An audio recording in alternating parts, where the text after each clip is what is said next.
Hi everybody, welcome back to my channel. This is your favorite professor. I hope I'm your favorite, Professor Ashley.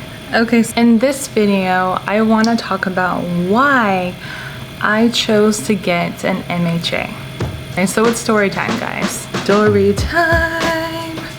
I know it would be great if we had like a theme song to go with that. It'd probably be a lot more interesting, but we don't. Originally, I majored in biology and the plan was to become a physician. Okay, so going from high school to college, I thought that was the goal. So my undergrad was a bit messy. Not only was I in school, but I was also having to act as like a second mother to my younger siblings, especially for my sister, because my parents had recently divorced. My dad was always working, so I was responsible for all the household things. My sister was 3, and then my younger brothers were 10, 12-ish, so they were also young as well. I had to get them to school every day. I had to bring them home. I had to juggle that with also being a student. I would drive an hour to school every day, attend a class, then come home, pick everyone up from school, then drop them off. If I had an AIM class, I would have to go back to school and then come back home and then cook dinner for everyone. It was a crazy undergrad experience. I guess it's not typical of everyone else who gets to go live in the dorms and party and whatever. I never got to do any of that. A year into my undergrad, maybe a year and a half, I started to become less interested in medicine.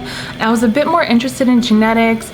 I was interested in population genetics. I loved like just looking at how different variations come about and evolution and human evolution especially, and just like all the different variations that we have. But anyway, that's not what this is about. I started to get really interested in that kind of thing, and so I was thinking maybe I should change my ideas about the whole career thing a bit. So I would start looking at like, well, maybe I want to do genetics, maybe I want to be a professor, maybe I want to just teach that, maybe I want to go on to do some genetic engineering later. But then I used to also think I'm not good enough, I'm not smart enough, that's for smart people, so maybe I'll just be like an anthropologist and not do anything, actually just kind of like sit in my office at the university and study things. I'm fascinated by it, and then I'll just teach. Or maybe I'll like work in criminal investigation.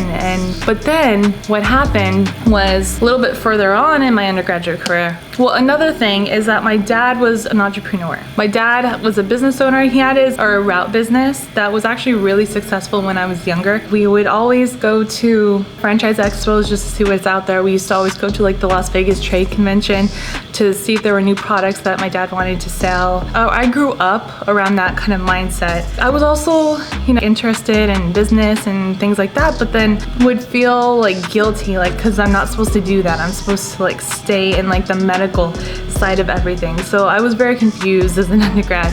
So I was like, I like business, I like genetics, I'm supposed to become a physician. I don't know what I'm doing in life. So anyway, it was the last 2 years of my undergrad where I actually bought a Quiznos franchise. So my grandfather came from Pakistan. He brought money he sold his property over there. He brought a bunch of extra money. He gave money to all the family members. I got $12,000. My dad helped me get this franchise. So I was 21 when I started, when I owned my first restaurant. So, I mean, that was a crazy experience. I did this for 2 years, and I learned, like, it was insane. It's like going through business school, but like boot camp style. I mean, being a child almost and never having a job in your life, and then just being thrown and saying you own and operate this restaurant. So it was crazy. Anyway, that's another video for another time. So I learned so much about operating a small business. During my last year of my undergraduate career is when I was starting to really get serious and think like I have to make a decision about what I'm doing after. Being me and the way I grew up, and like, my frame of thought was that I have to go on to the next phase of my educational journey. I can't just graduate and get to work. I don't know. Anyways, I didn't think that I could do that. I didn't even think that was a choice. So I was like really going, well, I don't think I'm gonna be a physician. I'm pretty sure I'm not going to be a doctor. I may be a doctor, or have the title doctor someday, but I'm not going to be a physician. And then I was thinking, I don't know what I'm gonna do. Should I get a master's in biology maybe? And then I would think, well, I don't know what I'm gonna do with that though. Because knowing my dad, he's very practical, and he's like, what are you gonna do? What do you do with a biology degree? Be a biologist? Who pays you to be, I don't know. Anyway, so I didn't know if that was an option or not, and I didn't know what kind of job I was gonna get. I started getting more practical about things towards the end. I wasn't about chasing dreams anymore. I was like, well, what's the quickest way to money now? Like, let's be real, all right? And it also needs to be in healthcare, because I kept thinking I had to work in healthcare. So then I was just like, you know what, screw it, I'm just gonna become a nurse. So the last year I started taking all my nurse prerequisites and then looking at nursing programs. And then I found a program, or I found a couple different programs where you could do a bachelor's degree in anything else other than nursing, and then go for an MSN. So I was like, well, that's obviously what I want to do, because I don't want to get a second bachelor's degree. Anyway, so I decided getting an MSN would be best, and that way I could be a nurse practitioner, I can move on, I could even become a midwife, and that would be cool. So I applied to those programs, I got into one, and I was like, I thought I was set. So once graduation, I was like, yeah, once graduation happens, I'm set, I can go start my program and become a nurse in a couple of years. Well, or a nurse practitioner in a couple of years, which would have been great. But that did not happen because I could not find the money to pay for it. This program was insanely expensive, and I needed more than just federal loans and grants and whatnot. I needed private lender funding, and that was something I couldn't get. And I think it's because I had a gigantic business loan, so I couldn't get approved for a student loan. I mean, I tried to figure out any other kind of route I could take to get the money to pay for the school, but I just couldn't do it. Or maybe if there was an answer, I just couldn't find the answer in time. And I was also in a hurry to get into a program, right?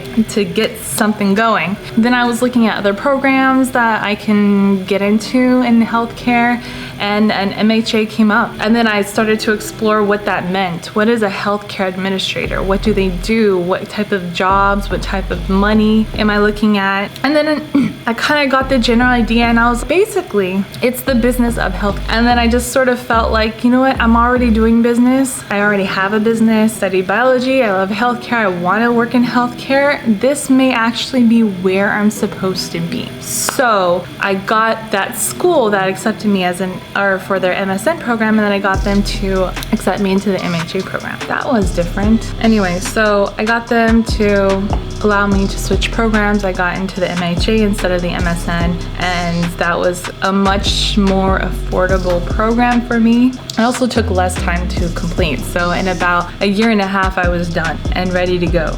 And the rest is history, because I went down that journey. The moral of the story here, just figure it out. It's okay, you don't have to have the answers right away. You know, it was a cool degree to have. It still is a cool degree to have. It can open up a lot of doors for you. It's very generic as well. So really you're studying the business of healthcare, and you can apply this to any area of healthcare, and healthcare is very broad. So it really works. The salary range for having an MHA degree, depending on where you work, is huge, okay? I mean, you can be making as little as $40,000 a year to as much as, having a six-figure salary. No regrets, no complaints, it's been good. So if you guys haven't already, please like and subscribe. So like this video and then subscribe to the channel, and also like the playlist if you can, and leave a comment. Actually, I would really like to hear about why you guys have chosen to study healthcare administration as an undergraduate degree, and for your graduate, and like what you actually plan to do with it. That would be amazing. I'm gonna read the comments, I'll comment back. If there's anything you guys would like to see or hear me talk about in the future, please let me know. I will catch you guys later. Peace.